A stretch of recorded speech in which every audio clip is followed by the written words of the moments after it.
Oh, we can start, I guess it's time, or 1 minute before the time, but doesn't matter really.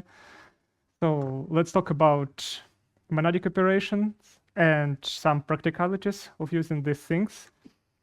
First of all, let me introduce myself. My name is Vitaly, and I've been doing software for quite a while, mostly in C++.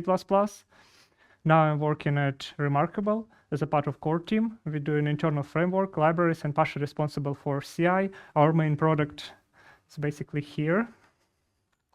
We're doing this very nice, I'd say, ink tablet that provides you good experience for writing, like a natural paper. And this one, not mine, I have to return to the colleague, but you can give it a try if you want.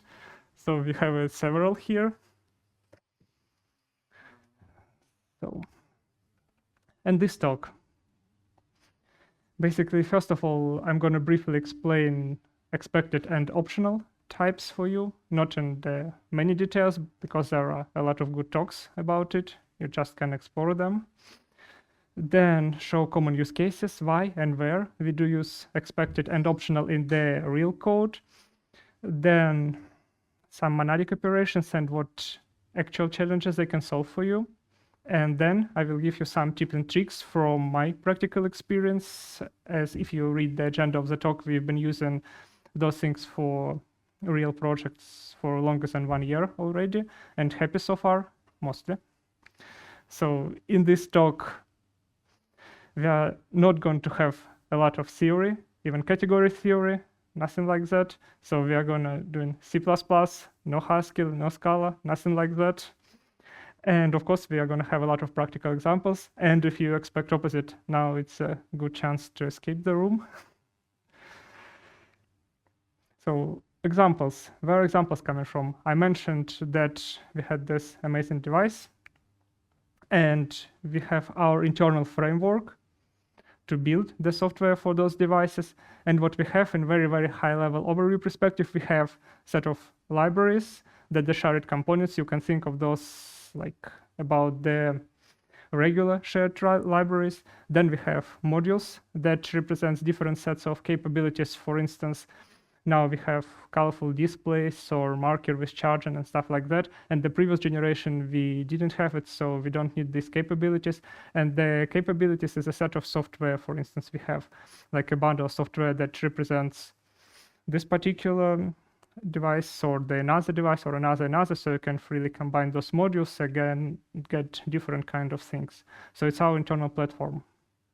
And a colleague of mine, Mikhail Svetkin, had a talk about dependency injection.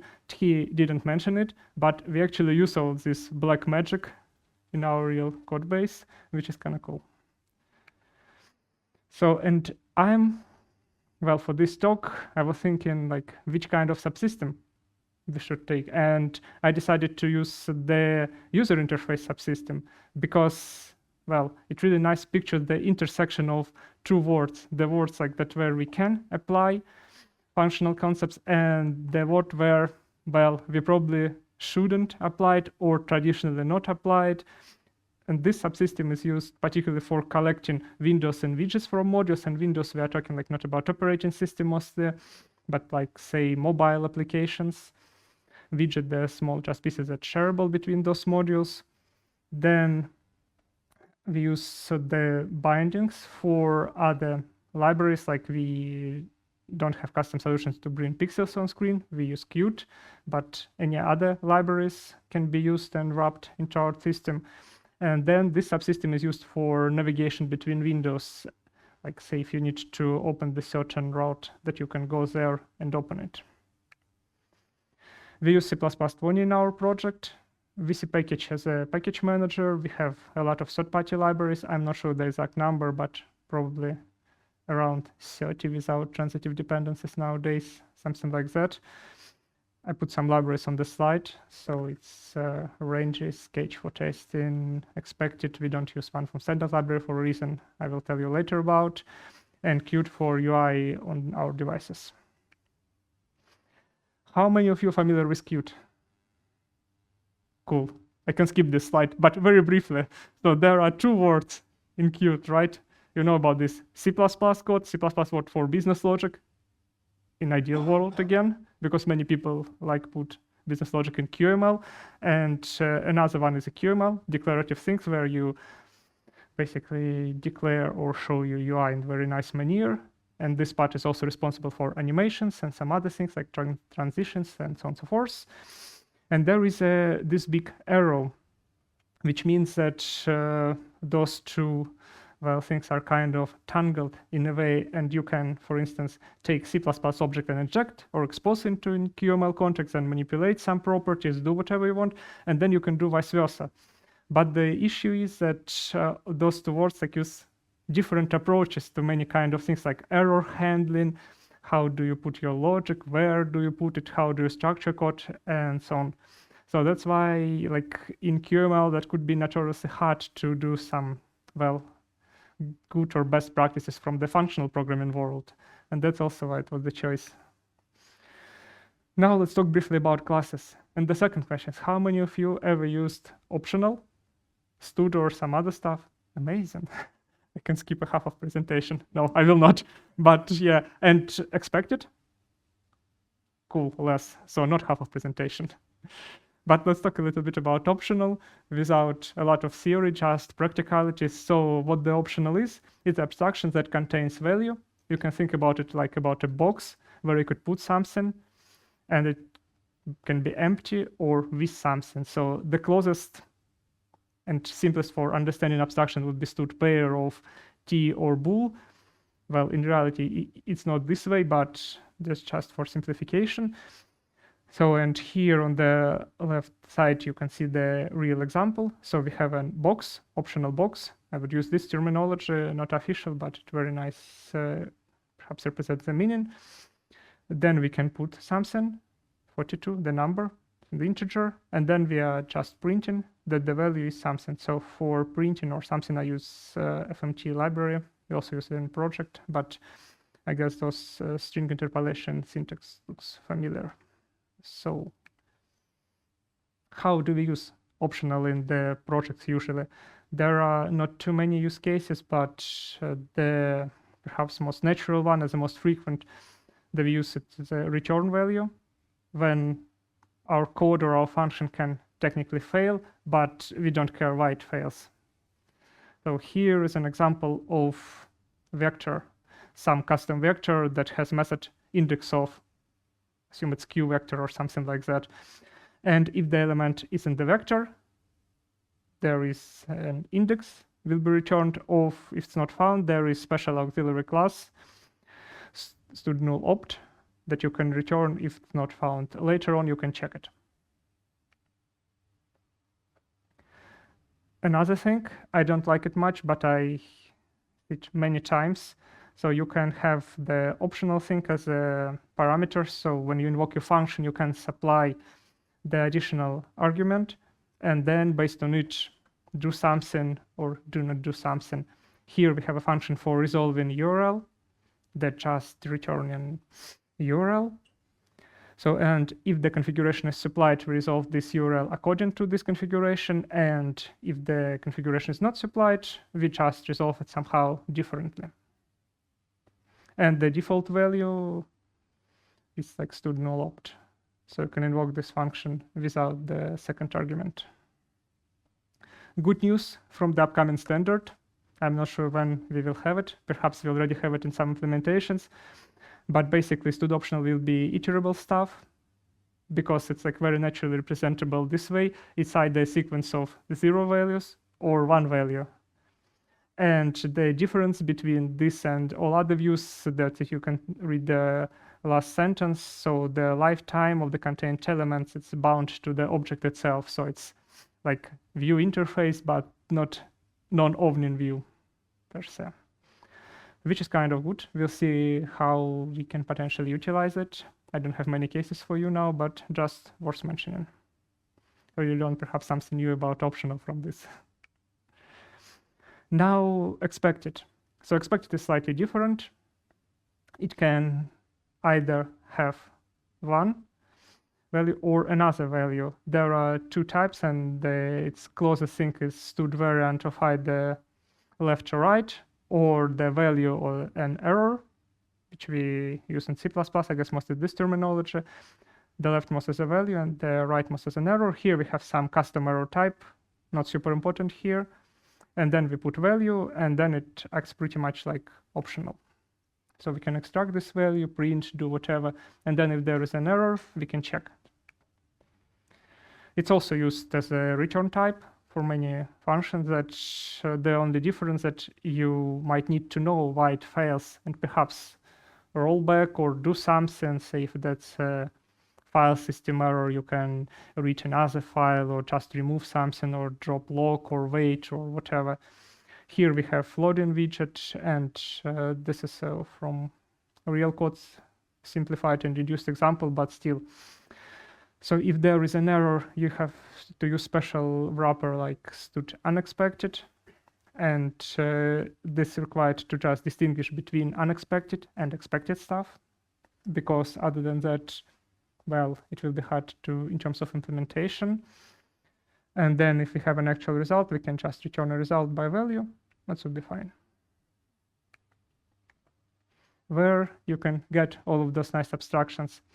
Basically, if you use it in your project, is it from standard library or it's from, so first of all, is it from standard library if you use it? For both expected and optional. Yeah.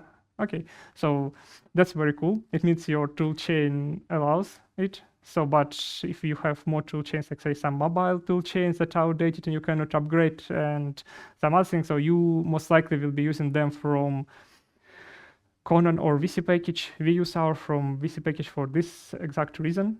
And thanks to Cybrand and all contributors that it's available in TL. Nice, tested library, feel free to use. Very good stuff. Now let's talk a little bit about how it's used. That's what I'm going to talk about. I'm going to talk about expected. Perhaps 90% of interest in use cases is expected from my practice of talking for different people. I do not have representative statistic here, but yeah, that's like this at least from practicalities. We use it mostly for error handling. And then the third one can be slightly tricky, but it should be more understandable in the future. But we use it for unifying interface, for basically having more composable abstraction in our interface. Yeah, I will talk about it some slides. How do we process the expected, stood expected, whatever other expected you do have? So imagine that you have a function for loading widget. You are getting new widget somehow in the box that returns you expected. You're doing the checking the value. You can obviously omit the second part after semicolon, but it's just here for readability. So then if there is a value, you have a value doing something with the widget. And if there is an error, there is something you can do with an error. Doesn't really matter what right now. So if you saw that was a kind of bad example. No, it wasn't entirely a bad example. Now it's very practical and not too good example. And this situation is like happening super often, even with some experienced engineers, I'd say. So we are getting widget here. Perhaps we have a lot of code in between. Then we check in value, doing something, and there's error. We just getting this error, want to log it somehow. And then we set in, okay, certain widget, we want to perhaps put a pointer or value, so our widget is printable. And then we have an error. So who sees the issue here in this code? Nice. So, and for those who doesn't cover negative scenarios in the test, that could be spotted in very, very late stages. So that's the issue. You can easily access, like check the widget box, do the value, and if it's not covered by test, or if it's not super frequent pass or something, that you can get it in production only. Not nice. But we have sort of magic tool that can solve this, but introduce some other things, as usual. Now I'm going to briefly talk about monadic operations. Another question, have you ever used monadic operations in the real code? Like the production code? Cool. Not that many, to be honest. and half of them remarkable. Okay.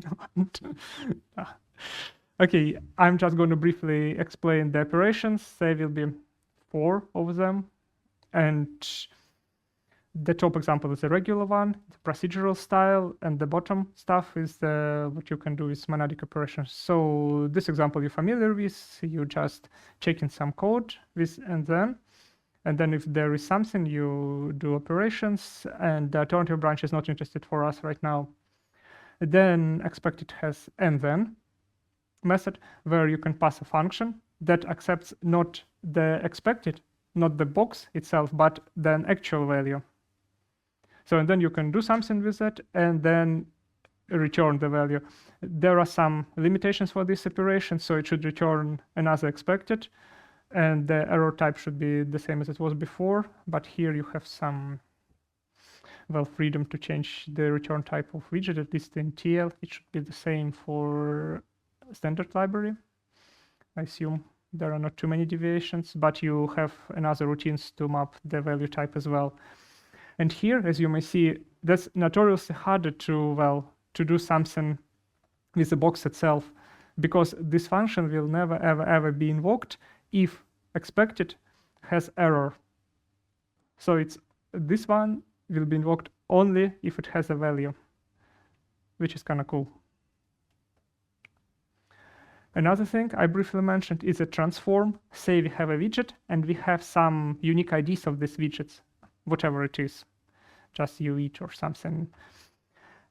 Here, how can we do it in the more procedural style? So we just do in widget.id and returning it. And for transform, here it's not necessary to put a type. I just put it for this code to be more explanatory. But transform function accepts the widget itself, not a box, not expected. And then you can do return widget ID, and your value will be wrapped in expected for you. So that error type will be the same, but the value type will be different. And again, this function will never be invoked if the expected has an error. So only for value. So it's impossible in this code to just access some invalid object.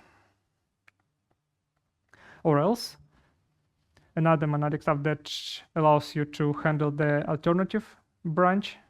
So this code will be invoked only and only if this stuff contains an error and it actually accepts this error, and you can do something with this error. So it's not necessary to return anything from this function, but you can return another expected, and it would be like kind of expected with a value. So if you want to recover from the state, you can return something valid, and then for the next chain of calls, there would be a valid value. And this one, again, this function will be only invoked if the expected at this particular stage contains an error. So it will never be invoked if it has a valid value. Transform error, super useful function that allows you to change the type of error. I will show you some examples, but basically between different libraries, between different parts of your code, there can be different errors, and you want to go from one error to another error type, or you want to say additional context, additional information. There is a good example of it. So then you can do transform error, and you can use it this way. So we just have fmt to string, and we assume that our widget error can be transformed to string. We have everything we need. So we just move it this way, and the error will be transformed into something like into the string if you need it further as a string. Any questions so far? I forgot to mention, but you can just say anything, and I put some time aside, so we can do it afterwards. Should.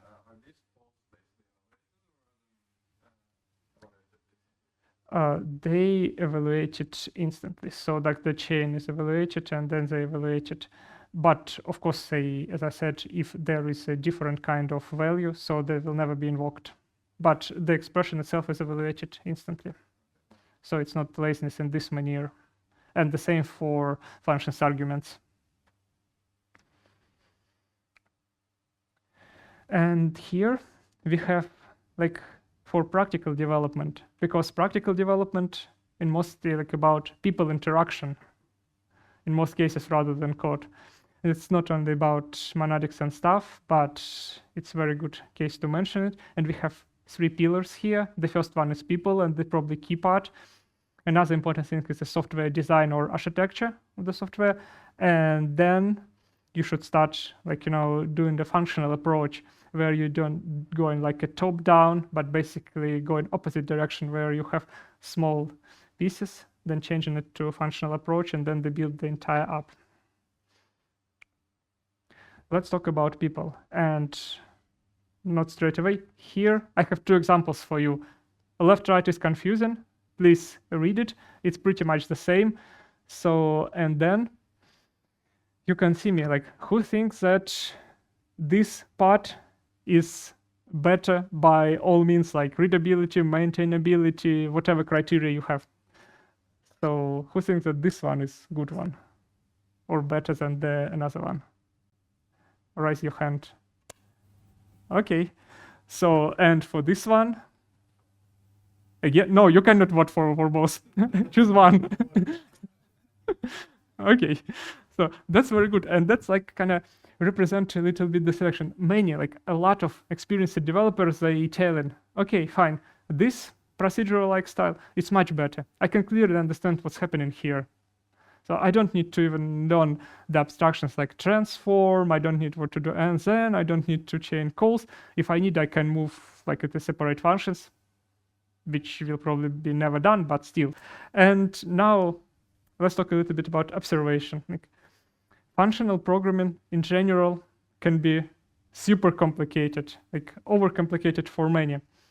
If you came like for, say, procedural, what object-oriented world, so new conceptions of this, like, say, immutability, transformations, components that can be, or composition, functional composition can be super complicated. And the understanding or meaning of that, why do we need it, it's also can be like a little bit flaky. And not talking about functional programming in a whole. If we're talking about just monadic operations for combining stuff, like just a very teeny tiny subset, it doesn't have to follow like any kind of rules or stuff, that can be not straightforward. And the last stuff, stood optional expected, we have a very good audience here. All people are familiar with like optional, many with expected, many use of them. But from my observations, well, it's quite close, it's quite far from reality. So that's literally a terra incognita, or like unknown fields for many. But we should some kind of work with this, because when you work on the software, you are most like in a company, we are talking about practicalities. You are not working with this like all alone. You're working with other people. And that's, first of all, we need to do something with this. And what can we do about it? We first of all should show practical benefits from this presentation, from other talks, take small pieces of the existing code base, show practical benefits, which especially would work for like experienced programmers. Then do more workspace where people can play with this, solve real cases, try something perhaps in more friendly environment without any time pressure, deadlines, and so on and so forth, because that's important stuff. And then design review, if you can help your colleagues to understand how you can improve, say, API interfaces, cross-module communication using those monadic operations, that would be amazing. Because without this key factor, without this first pillar, you will never perhaps can use the monadic operations in real code and will not get any benefits of it. So assume we're good, you kind of have this monadic religion in place in your company, all people like it, and now you want to use it. But how do you start? What do you need to do? The first thing, you should accept that you will never, ever, ever, ever be doing purely functional programming in the real world, in your project, unless it's like your pet project or like you do it with your functional geeks or something, or it's like very teeny tiny stuff you're working on alone on. So perhaps all other 99% of cases would be not pure functional programming. So you will always be having side effects There will be a lot of object-oriented, procedural, declarative mix and style code in existing code base. There will be a lot of integrations with third-party libraries in real project, legacy, non-legacy, doesn't really matter. There will be glue code, and many other factors will not allow you to do in purely functional programming. At least I've never perhaps seen or heard. Okay, 2 times actually I heard, but well, it's very rare in niche cases for C++ Word specifically. So if you have like, better statistics than I do, please share after talk with me or right now. And that's why you have to put a clear boundary between, when you do design, between functional style code and the rest of apps or the rest of the libraries and something.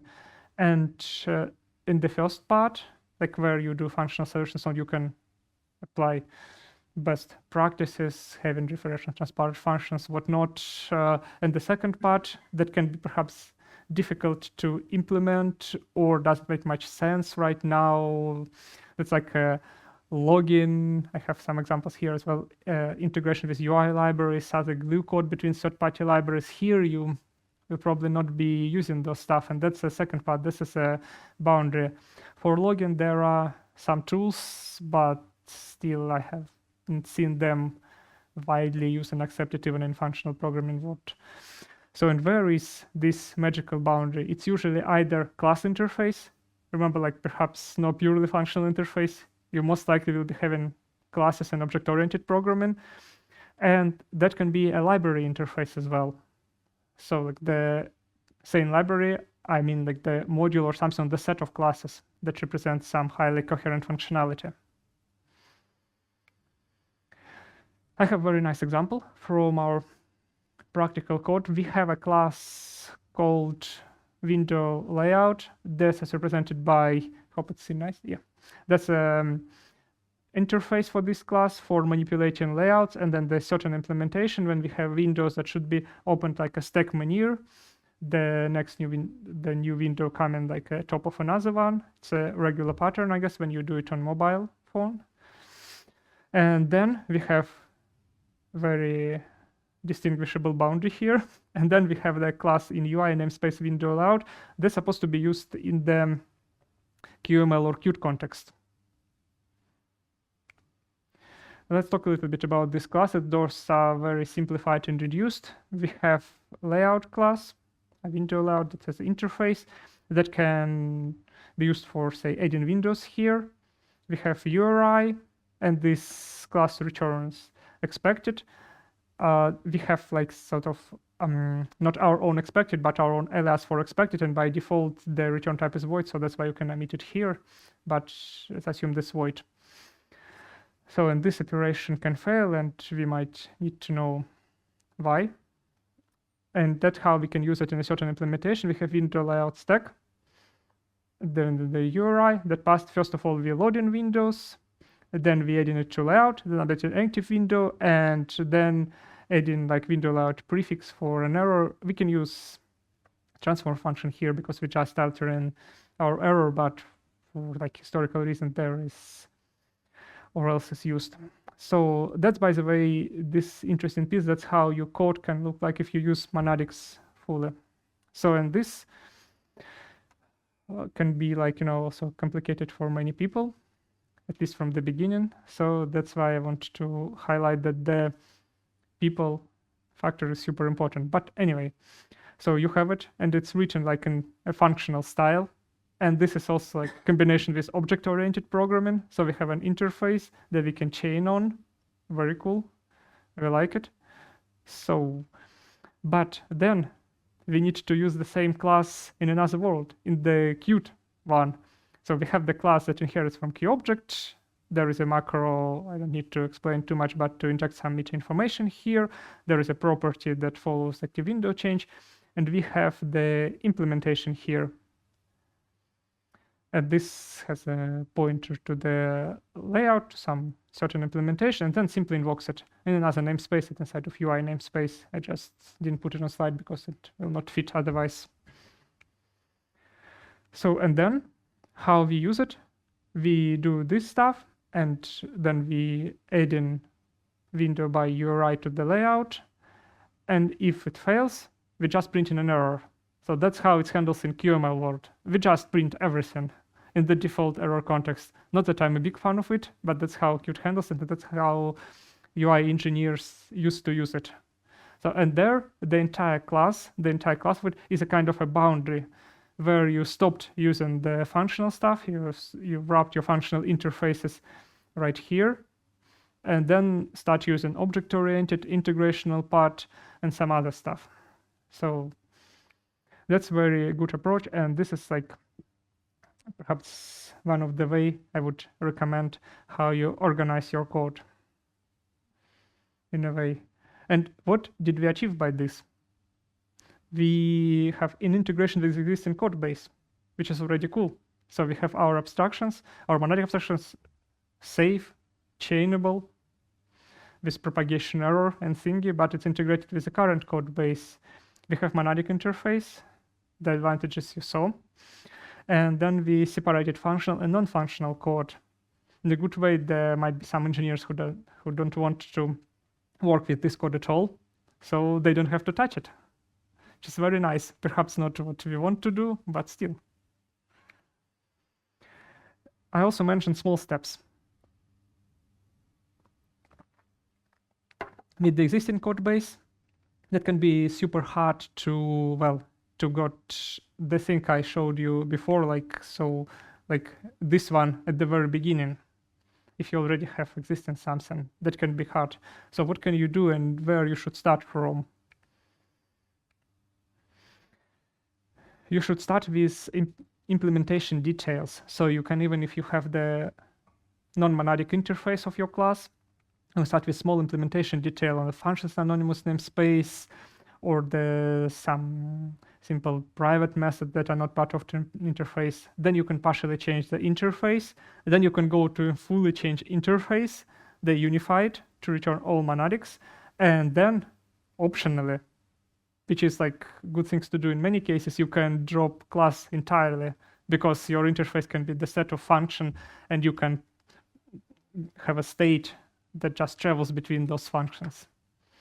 So in most cases, you don't even need a class. Let's do it like step by step, sort of refactoring, if you may. So we have some function that it's anonymous namespace, assuming in the CPP file, that using for loading windows. Window URI, we have some abstraction for loading this as a loader, and it returns the loaded window as a shared pointer. And we have a function.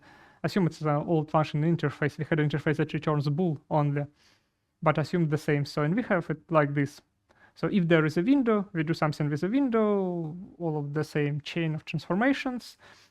And then if there is no windows, we just return false. So nothing. So I guess this code looks super familiar for many people. So no monadics, nothing. The first step, with changing implementation, we changing the implementation, what's hidden in your CPP files in your anonymous namespace. This signature is changed like very minor. We have expected around shared pointer. We put shared pointer in the expected container. And there is error type is not specified, but of course we have error type as just an alias, and error type is a common for our library, say for core now. Then we add in it, and already here from this step, you can start chaining. So we change the implementation only of one function of the load window, but you already can start safely composing your function and chaining. And then you have a result, and that's we completely ignore white fails, but for this step, it's kind of fine. So, and then we have this result has value, again, like a long notation, but for readability here. The last step, you change in the interface. And now you can simply return the previous chain. And that's how you can safely refactor your code or put it like on, well, monadics expected / optional stuff. You can do it in one take. You can have like one pull request, several commits. You can do it gradually if you want. So like any kind of approaches would work, but do it like kind of from the very, very bottom to top. like from the small implementation pieces to the interface, if you do need a refactoring, of course. But say if you have the luxury and creating new subsystem from scratch, you can design good interfaces from the beginning. But it's not like the most frequent case, again, from my experience. Now, let's start with tips and tricks. If you like agreed with those 3 pillars or not, please tell.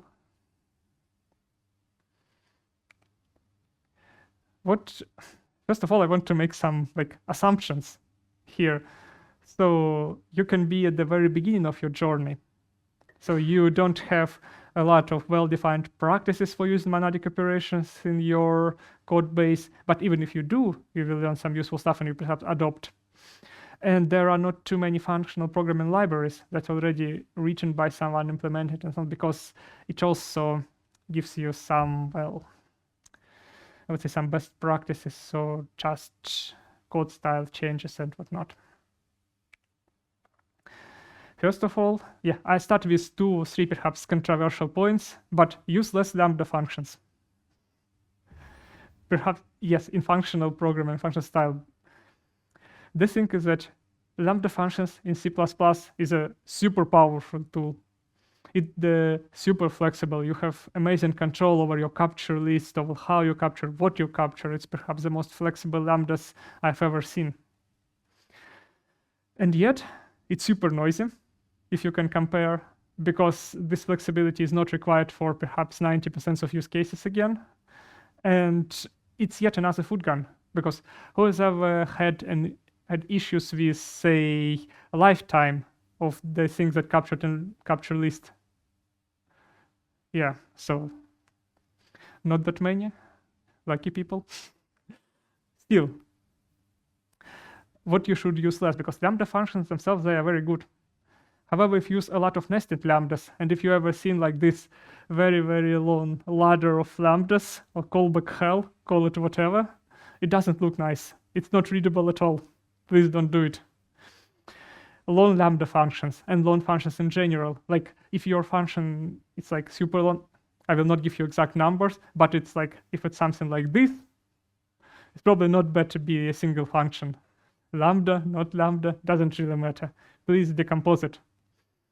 And then I have example, next slide, about lambda functions assigned to local variables. Many people think it's a good idea, having a lot of lambda functions assigned to local variables and use it. I have an example, the same example you already seen. So the left part right here, we have and then that those are like free functions, pointers to free functions. And those are the same, but for some reasons, we decided to put them inside here. And it's a very good case if it's lambda is a real one-liner. Most likely it will be like 2, 3 lines, even more complicated logic. And if you put it here, you first like your cognitive load as an engineer or some other engineer, perhaps not you, or you months after, you're like, who read this bad code? Like, I cannot understand anything. I start reading, there's one lambda, another lambda, another lambda, and only somewhere close to bottom, you see how they used, how they composed. So you have very long function to read. It's like not really nice. And in general, like, please use more small functions, because it already gives you small steps of what you're doing with names. They're already named for you. You can easily reuse it in this part of code. If you need to reuse it somewhere else, you can easily expose it as a part of functional interface from CPP file to header file. And you can test them very easily, then expose them in the details namespace. That's every so often you see like people need to test something, then add a friend class, then test it like this way. So there is a tool for this. Use small functions, expose what you need to test and test it. Or use mocks, or use interfaces, or other stuff. So, but it's not about functional thinking. It's in general stuff. Another quite controversial tip or advice: use bind back front. Who's ever heard about it or used? Cool. So I have an example what this is about. But first, like if you should do is perhaps if you already have a function, and you like enough that the parameters of this function is in the correct order and place. So this function is already used in many places. You cannot easily like change signature of you can change, you can just put parameters in the different places. So, and then if solutions in lambda functions are too cumbersome, you can use bindback. And what bindback is about? So see here, we have a lambda function that adds two numbers, two ints. Then bindback returns another function where this second argument is bound to the second parameter here, so it just passed. And this one returns a new function that can be invoked on the single argument. So, and then simply prints 3. I think I do have something scary for you. I've never tested for all compilers, and I'm not sure that is fully correct. So, but at least it works on my machine with GCC. So the point is that's how bindback works. And we simply takes all of the arguments. And of course, this super reduced simplified function without any checks and so on and so forth. We just take in all arguments. Then we preserve them as a capture list. If you have early C++, you can forward them as a tuple, not like this. So we preserve in function itself. Then we have the remaining args or tail of the list. Then we invoke function, we return a lambda, and then when this function is invoked, we invoke in the function, we invoke in the arguments we passed, and then we invoke passing the tail. And if we do bind front, we just simply swap those in the places. So that's a possible implementation of bindback, super simplified, super reduced, and not necessarily workable on all compilers. So, but yeah, there are many talks how it's implemented, and you don't have to write it yourself. If I'm not mistaken, bind back and front will be in a standard, or if not already there. So bind front will be later. Yeah, so yeah, front is a later standard, and back is already here. You can also take bind back from ranges library. So it's already here, it's implemented.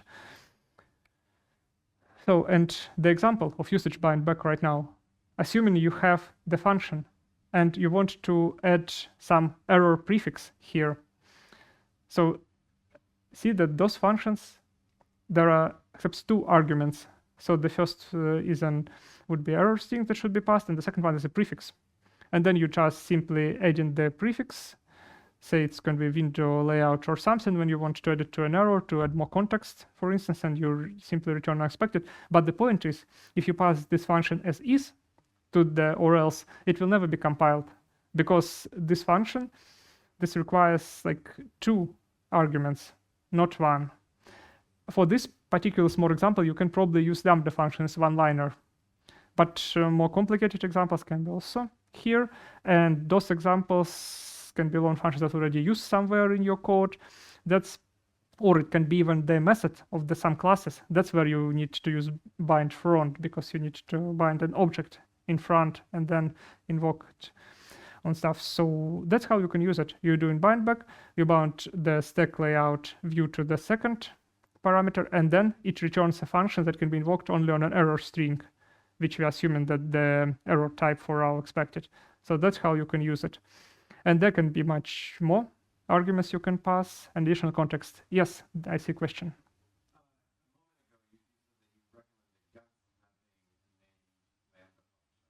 Mm-hmm. For this use case, but then you just mentioned again like one-liner function. I can't help but think that a one-liner lambda function that is made would make the or else readable. And so I'm just trying to figure out like how I should order these things. Yeah. So basically, I will not perhaps help you. The question was about using lambdas, one-liner lambdas, named lambdas for or else, or for this like scenarios where you can just fit the very tiny lambda into the code. If you have very tiny lambda, one-line lambda, use it. Like no problem. If you say have the scenarios where you have only like very short chain of the calls, say of there is like 1 or 2 and thens, and the function is very small, and you have named one-liners inside function, use it. But say if you have much more complicated cases where like perhaps 15 steps, 10 steps in one functions, and that can be bloat your function significantly, then don't use it. It's mostly about like I hate it, but it's mostly about common sense. So if you say have some static analysis tool like Sonar or something that can help you with the function complexity, so this function is getting too long. So that you probably shouldn't use like a lot of named lambdas, even they are one-liners. Yeah. I like that. Yeah. So I hope I answered. So, but yeah. Mikhail? You said before that we should care about people, right? Because this is very important readability. Do you find or else find back something actually readable? Well, the question was, you want to be on the record, you will. So the question was about the readability of this stuff. And yeah, Mikhail and I, just for the context, working together, and we argued a lot about the readability of bindback and stuff, and that's why I put it as a controversial thing.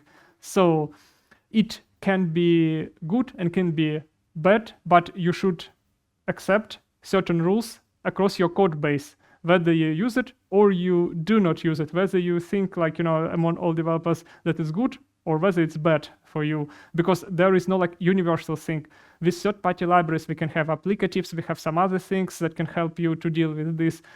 However, there is no universal answer. So if you, like as a developers of a certain project of a library gathers and say, okay, bind back, bind front are ugly, never use it, use small lambdas. Fine, do it. But if you said it's good to use them, also use them. It's again common sense and people agreement. People is a key factor. That would be my answer if it's satisfactory enough. We're working together, so we're a big company, so we have people who can read this and think it's cool. I'm one of those. But we are the people who kind of expected or else bind back. Oh my god.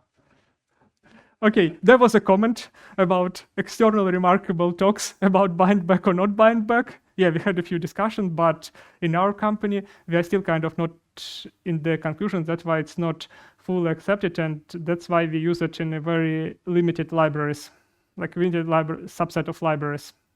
So like the core parts of our framework that they used, but widely in the functional feature related code, it's not used. Another? Do it. Can I argue that you cheated in your example by not putting a namespace on bindback? I did.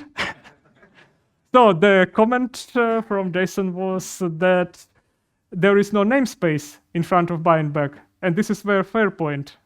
So they usually like namespaces here, there can be namespaces here, and they can be much longer. But yeah, that's true. But if we use another stuff, like another example, if you use lambdas, it will not make it even shorter. So like, yeah, I kind of cheated, but well, yes, in a way, I'm not cheated. So because all of this, like by readability or by length of the line, that would be pretty much equal solutions. Because lambda can have capture release, you need to preserve something as well, and that can be like pretty much the same.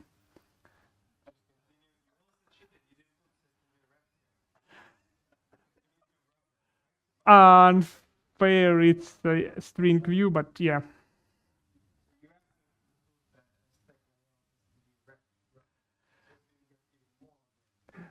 Well, if I use string views, perhaps not. The comment was about additional stuff. That's a very good point, by the way. If we not just like discussing for many parameters you use in bindback, you need to pass studref because there should be values.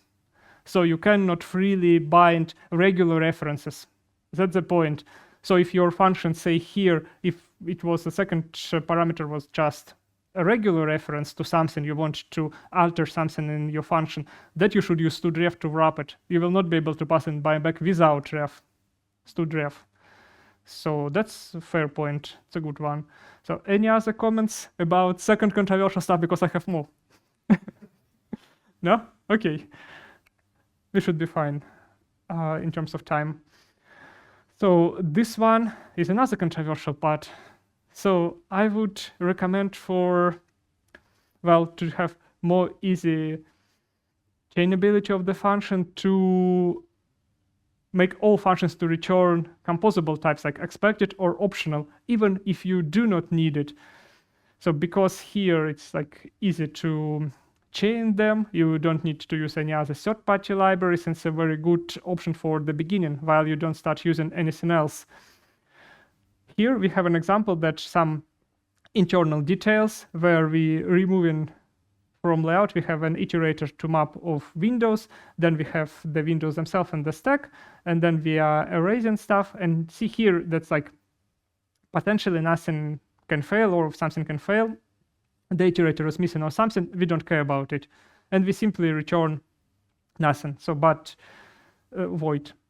The expected is here, and it's here because this function we can easily, by using bindback or lambda or something, we can chain this function, we can work with it further. And only like things to argue about it, why my function should return something or why it should return expected if I don't need it. And I would answer it like if and only if we have like, pure stuff to the expected pure that wouldn't have the ugly and cumbersome syntax, we probably wouldn't have this one here. But since we do not have it, I would recommend to return the types that can be composable types with monadic operations, even if some points you might not need it or think it's redundant. Okay, no questions so far. That's a good one. That's not controversial. So if you use like any kind of, say, algebraic data types or like tuples of pairs, that's very good practice. Those are your best friends ever. You don't need to create external structure. It's easy to pass several objects as a context between function chains. We're all familiar with tuples and pairs, right? Yeah. Oh, that's just a collection of the objects with different types that you can pass. Here we, for instance, have a function to create QML component. We have an engine to create it for. We have a file name, and we have a name that can be set for the created components. So we're doing something with that. And for the other steps, we might need the QML context that created and QML component that created. And we simply create a tuple out of it and then move into the second function. But the point is that second function should have a signature that accepts this exact tuple, that you have structural binding, and then you can have it as a separate stuff. Very cool. Like if you need only two, use std pair. If you need more, use std tuple. Or just expose some structures and if you need in more places. And then I want to remind, we already had chat about it many times, but do not forget about this super nice monadic function transform error. So this one is used to change the type of error. The idea is that we do have many different kinds of libraries that can provide different kind of errors. Say one provide one file error, another file error, or you need to convert it when you use many of different libraries. Then you need to pass an additional context. Just imagine that in scope of one function, you need to say to pass some context that will be used for cleaning up if there is an error. It means that you need to change the error type of your expected thing, and then you might need to change it again if you do cleanups. So that's super useful function. Do not forget about it. And my last bullet here is like about adding a prefix. So in this prefix, it's also cool if you need to slightly amend the error message as I showed, like add context or something. And my last advice, please use and explore third-party libraries, perhaps not from the very beginning, but there are many nice functional libraries for C++. I would recommend explore the source code of TL, of ranges, of lift, of many other things to just get inspired, to learn how the best practices applied. Many people contributed to those things. That's very nicely designed. You can learn and get a lot from it and improve your code, your skills. You can contribute back if you want. Like say if some methods or something are not const export, for instance, or some other cases. Very nice things to do. And with this, thank you guys for watching. That's it from me.